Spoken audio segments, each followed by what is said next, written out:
Hola, gracias por visitar el canal Astrolabio. En este video vamos a explicar los tipos de ángulos. El primero de ellos es el ángulo nulo, el cual mide 0 grados. Después tenemos el ángulo agudo, el cual es mayor de 0 grados y menor de 90 grados. Entonces, 15 grados, 30 grados, 45 grados, 60 grados son ejemplos de ángulos agudos. Además, un ángulo tiene dos lados y un vértice. Después tenemos el ángulo recto, el cual es exactamente igual a 90 grados. Entonces el ángulo agudo es mayor que el ángulo nulo y menor que el ángulo recto. Los lados del ángulo recto son perpendiculares. El ángulo obtuso es mayor de 90 grados y menor de 180 grados. Entonces 100 grados, 120 grados, 150 grados, 170 grados son ángulos obtusos. Un ángulo llano es aquel que mide exactamente 180 grados. Entonces el ángulo obtuso es mayor que el ángulo recto y menor que el ángulo llano. Un ángulo cóncavo es mayor de 180 grados y menor de 360 grados. Entonces 210 grados, 240 grados, 330 grados son ángulos cóncavos. Un ángulo completo es aquel que mide exactamente 360 grados. Hay que recordar que el sistema sexagesimal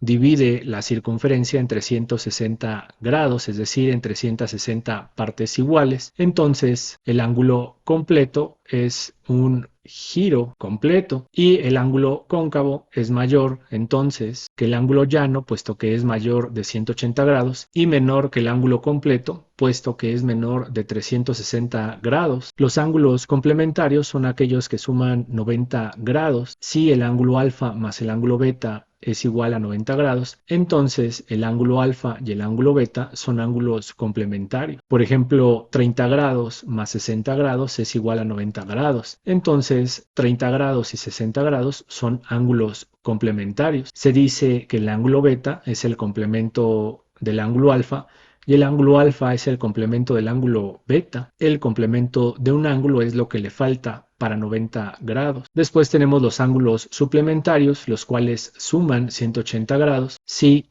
alfa más beta es igual a 180 grados, entonces el ángulo alfa y el ángulo beta son ángulos suplementarios. Por ejemplo, 120 grados más 60 grados es igual a 180 grados. Entonces, 120 grados y 60 grados son ángulos suplementarios. Además, alfa es el suplemento de beta y el ángulo beta es el suplemento del ángulo alfa.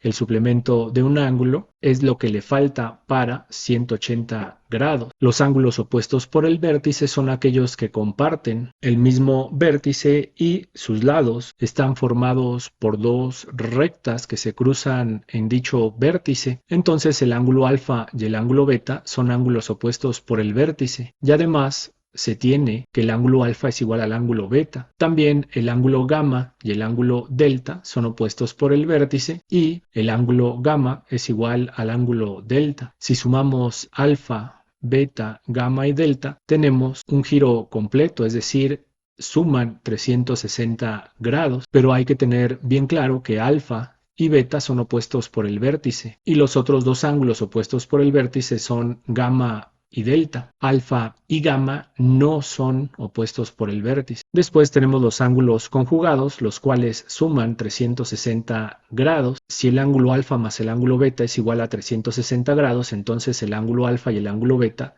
son ángulos conjugados. Por ejemplo, 110 grados más 250 grados es igual a 360 grados. Entonces, 110 grados y 250 grados son ángulos conjugados. Además, el ángulo alfa es el conjugado del ángulo beta y beta es el conjugado del ángulo alfa. El conjugado de un ángulo es lo que le falta para 360 grados. Los ángulos consecutivos son aquellos que tienen el vértice y un lado en común. Entonces el ángulo alfa y el ángulo beta son ángulos consecutivos, ya que comparten vértice y un lado. Los ángulos adyacentes son ángulos consecutivos, es decir, comparten el vértice y un lado, pero además suman 180 grados, es decir, forman un ángulo llano. Si el video les ha sido de ayuda, consideren suscribirse al canal, dejar un comentario o un me gusta. Muchas gracias por visitar Astrolabio.